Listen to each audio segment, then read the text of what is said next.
The following program is presented by the Metropolitan Library Service Agency.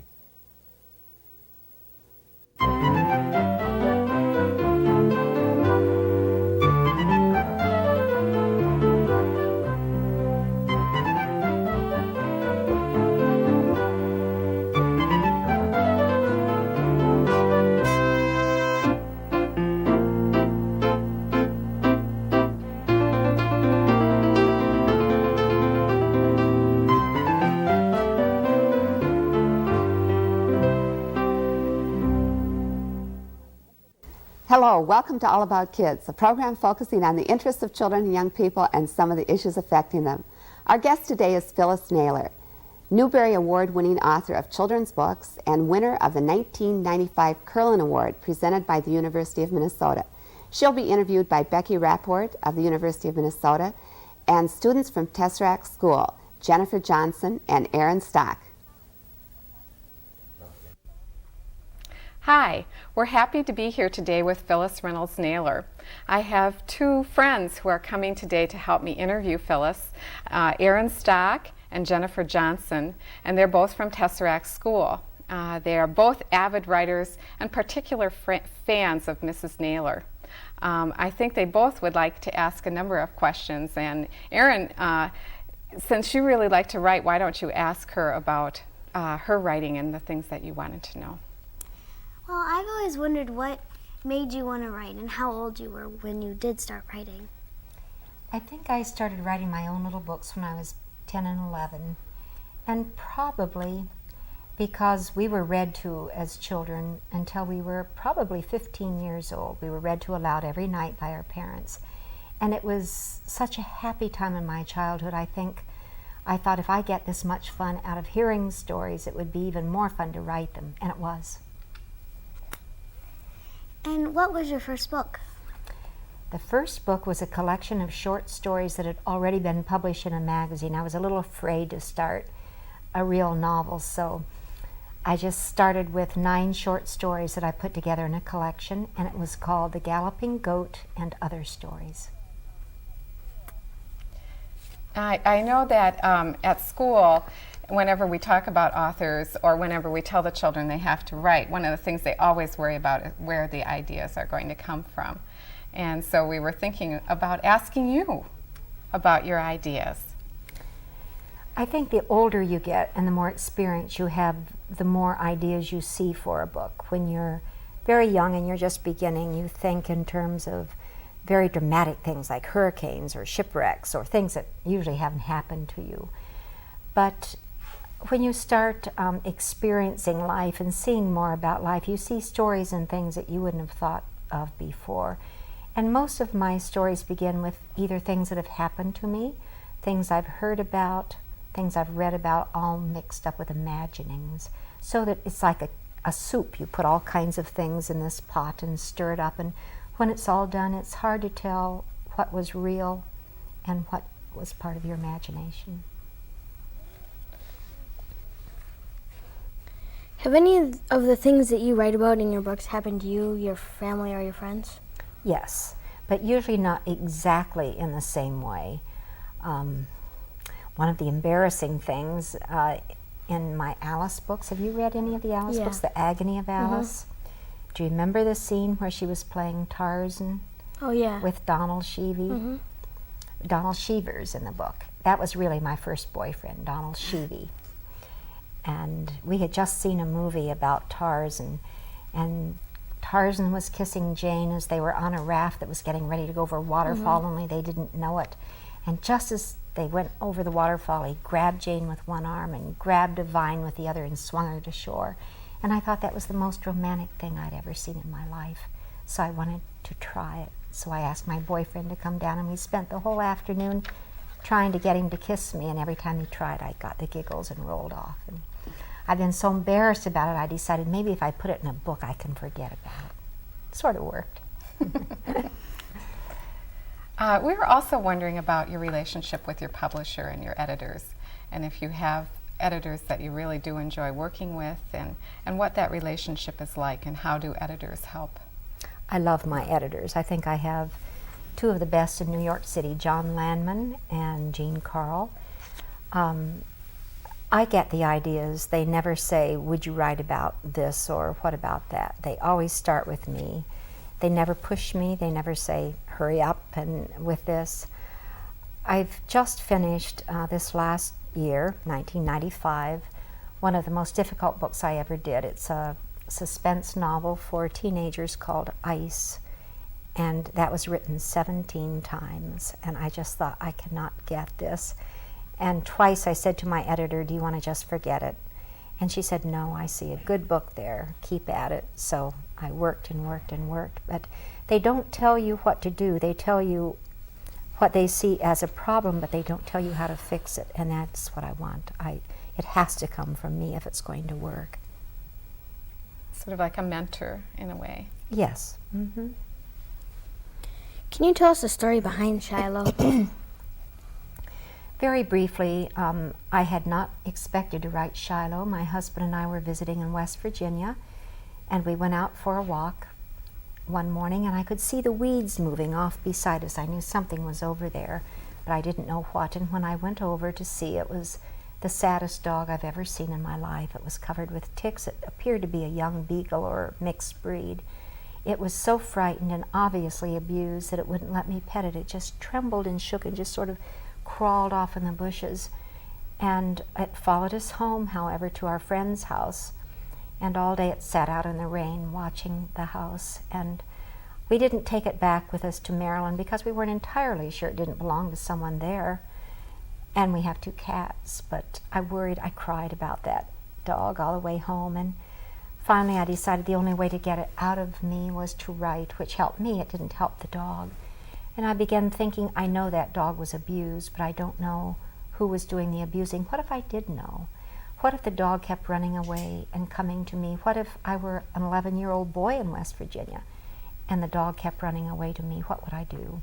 And with that in mind, I began writing the book. The nice thing is that 3 weeks after I started the writing, our friends in West Virginia wrote to me and said, 5 days after you left, we went for a walk and that same dog followed us home. It turned out to be a female.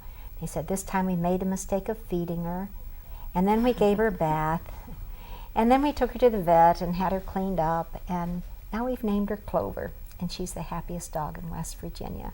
And we've been back twice to visit, and she really is. Shiloh is such a great book. Did you ever think that you would win the Newbery Award for it? No. I don't think in terms of awards. I think in terms of really doing the best I can with a book, because the award is in the committee's hands, and it changes from year to year, and what they might choose one year, they might not choose another. It depends what other books are up for the award. I mean, what other books are published that year. It may be the best book you ever wrote, but it doesn't necessarily mean that it's the best book that anyone else wrote that year.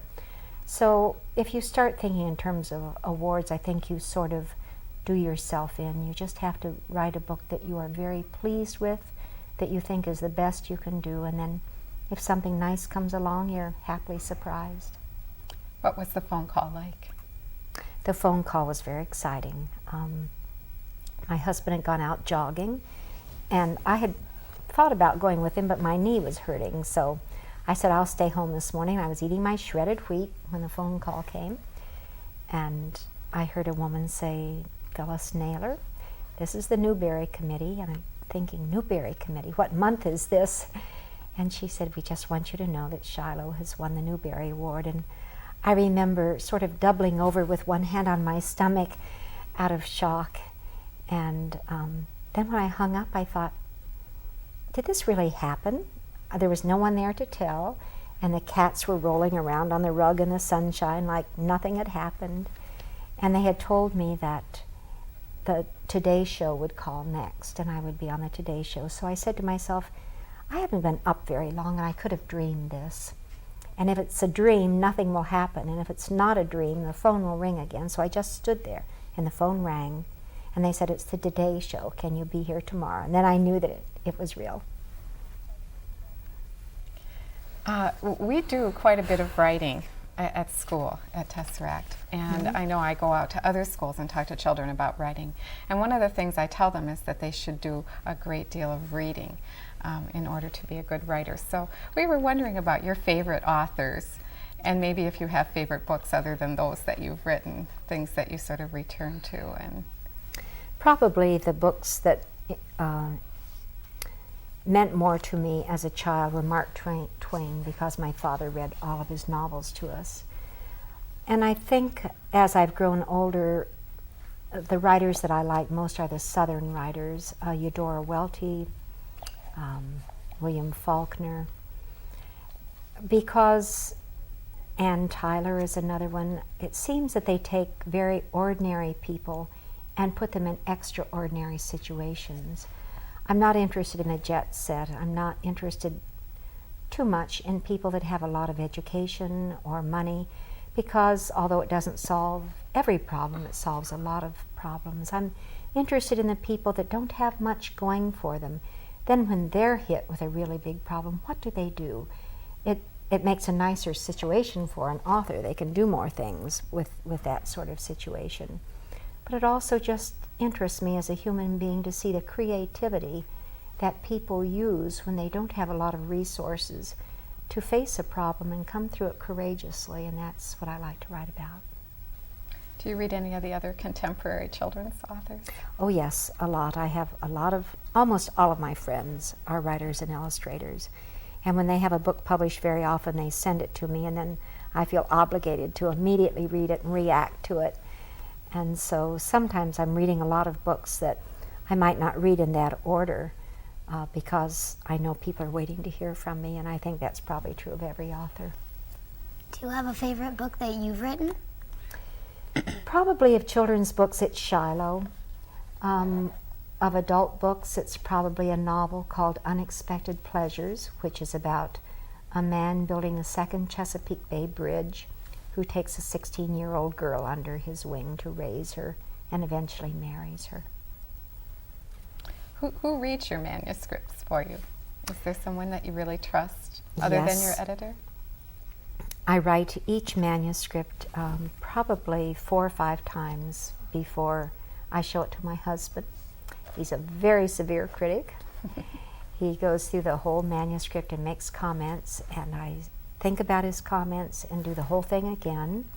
Then I print it up and read it a chapter at a time to a small group of authors that I meet with once a week. We criticize each other's manuscripts. Boy, do we criticize. And then I do it all over again, and then I send it to the editor. So it's always gone through this group and my husband before the editor gets it, which I'm sure saves the editors a lot of trouble. I think that's what husbands are for. Yes. Make sure we don't get too cocky. We also were talking about, I think another thing with young writers is the idea that, especially if you don't have good ideas, research really helps. And Erin had a question about one of your books. Well, I thought To Walk the Sky Path, the book that you wrote, was a really cool book. You must have done a lot of research with it. How much research do you do for books like To Walk the Sky Path? I did a lot for that one. I'm not sure, that was written a number of years ago, what got me interested in that. I guess I was reading about the Seminole Indians and was reading that Chief Osceola was the only American Indian chief who had never surrendered to the United States. He took his people off into the Everglades and just hid, and they really never did surrender. And because I was going to Florida that year to visit my mother, and she's near Seminole Reservation, I thought this would be a good time to meet the Seminoles, talk to them, see how they live, and see if a book came into focus, and it did. I'm glad you liked that one.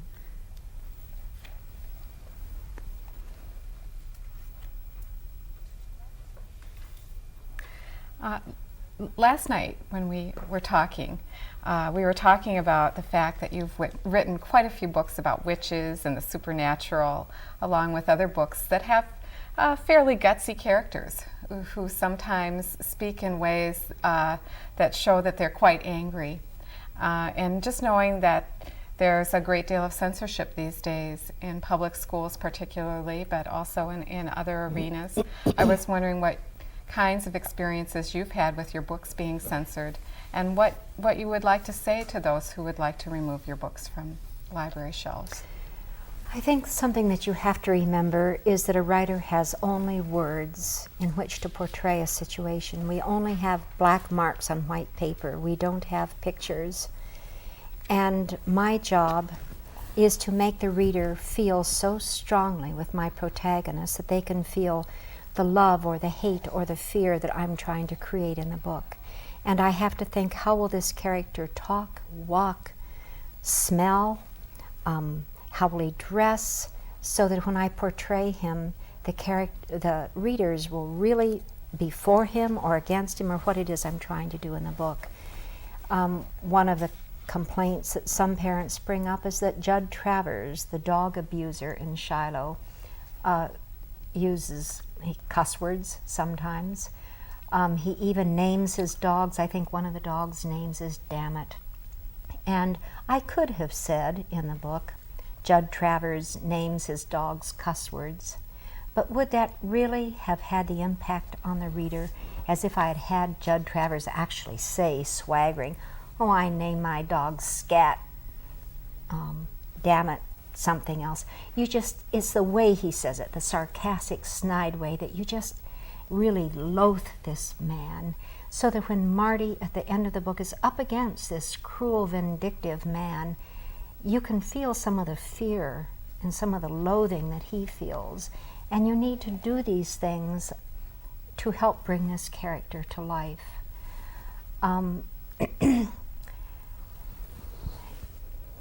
As far as witchcraft, when I was growing up, witches and goblins and ghosts and brownies were all elves, were classified as fantasy. I no more believe in them today than I did back then. And when I write about witches, it's fantasy.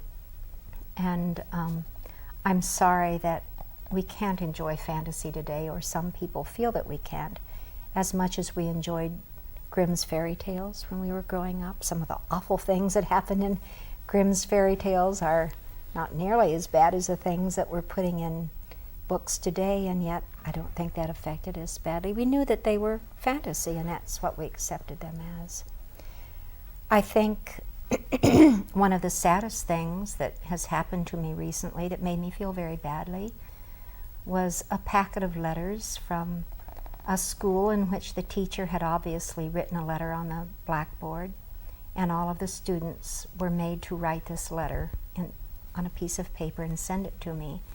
And the letter went something like, Dear Mrs. Naylor, we have been reading Shiloh in our class, and we have discovered some bad words in your book, and we will not finish the book, and we will not read any more of your books, and we will tell all of our friends not to buy your books unless you stop using bad words. And each child had to write this letter and put it in the envelope. But the thing that made me really sad was that 2 of the boys had taken their letters after the teacher had seen them, and where the letter was creased, making that gray line across the page, they had taken a pencil, and in the tiniest writing in that crease, they had written, "But we love your books anyway." And then they had folded it up, put it back in the envelope, and the teacher didn't know that. And I thought, here are 2 children trying to communicate to me in code and tell me we really didn't mean that letter. And it's things like this that make me sad. You seem to know quite a bit about young people, and I know that your sons are older now, but when I read your books, everyone speaks the way I hear young people speaking, and you seem to be so in tune with what children care about and what they're thinking about.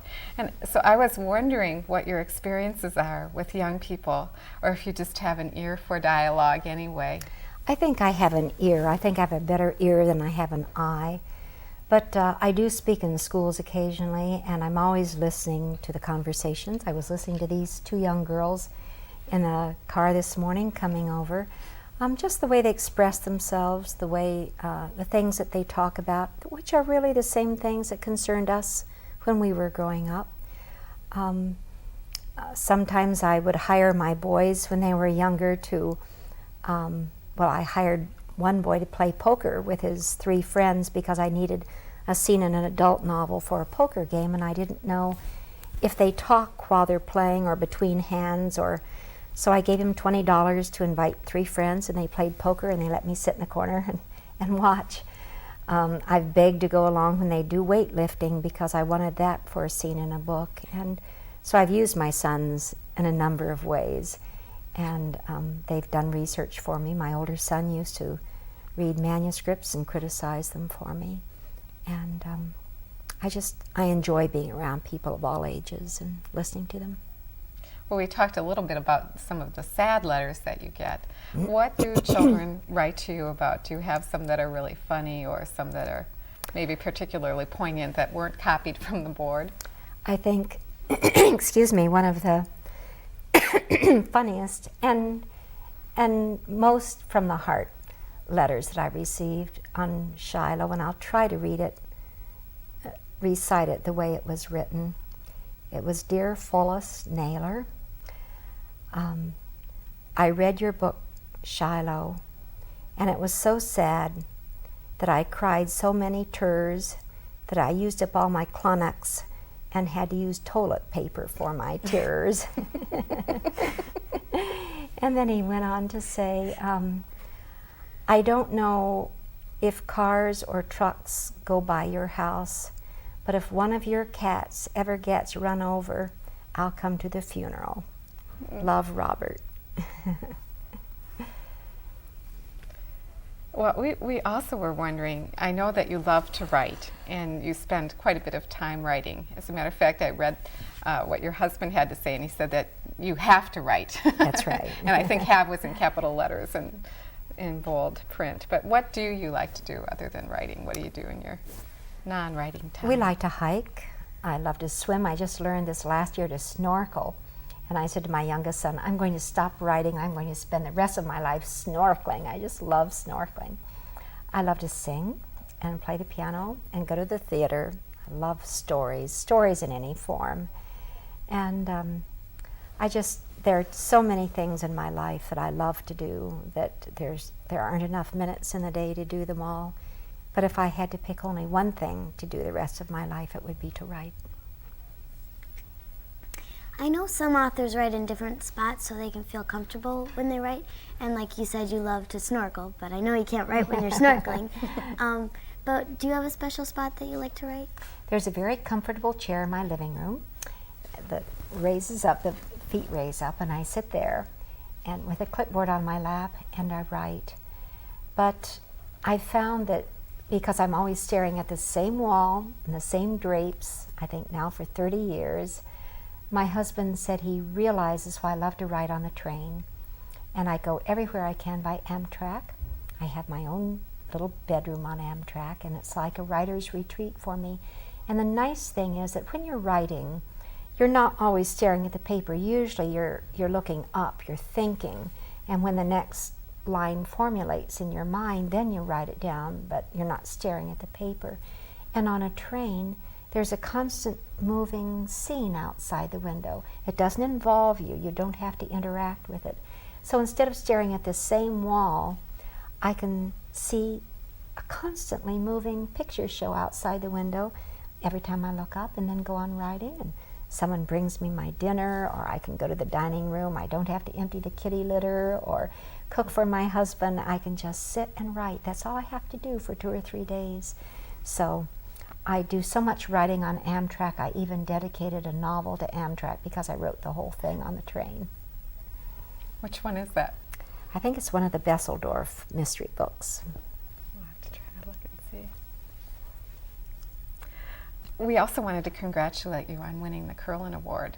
Thank you. And I was wondering how you decided to send your original manuscripts to the Curlin Collection, if you knew Dr. Curlin or if there was someone who twisted your arm or... I didn't know Dr. Curlin. I've heard of him. I think he used to live in Washington, D.C. Yes, he did. And author friends of mine have talked about him. But one of the editors of one of the magazines that I used to write for, Dolores Canton, was a Curlin volunteer, and perhaps she still is, and she had asked me if I would donate manuscripts to the collection, and for a while I didn't. I was just too involved in writing, but she kept after me, and so I began sending them, and then realizing this was a way to get rid of all of these boxes in the house full of manuscripts, which I never did want to give away, but the basement got fuller and fuller, and I couldn't imagine that there was a place that valued notes and research and old manuscripts as much as the Curlin, or could make such good use of them as they do. So once I donated them and then came to see the collection, I was so impressed with the way they're kept in temperature-controlled rooms and are available to students and schools that want to study them. And I think they make kits that go out to various schools that I thought this is a really good use of material that might otherwise get thrown away. So I'm very happy to be a part of the collection. It's a wonderful treasure for us, and I know that many children have used the Shiloh kit that the Curlin Collection does have. I think Jen had one last question to ask you. To wrap it all up, I was wondering if you could tell us what you are working on now. What am I working on now? There are usually a number of things. I'm finishing another Alice book called Outrageously Alice. Coming back from California on the train to come here up to Minneapolis, I suddenly got an idea for a picture book, so I wrote that, and I'm sure it will be revised many, many times. And this summer, I finally hope to get back to a novel for adults, which I started or thought about 11 years ago, and I've been trying to find time ever since, a big block of time in which I could sit down and do it, and I'm hoping this summer will be the time. That would be a long train trip. Yes, yes, it would be. Well, thank you so much, and again, congratulations on winning the 1995 Thank you. Curlin Award, and we're really happy to have been able to be here with you today. Thank you.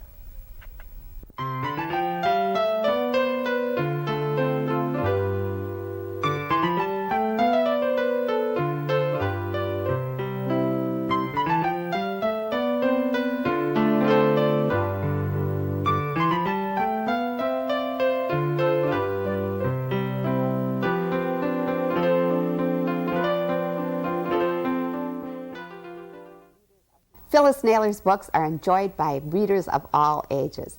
Thank you, Phyllis Naylor, Becky Rapport, Jennifer Johnson, and Erin Stock. And thanks to all of you for joining us on All About Kids. Please tune in again.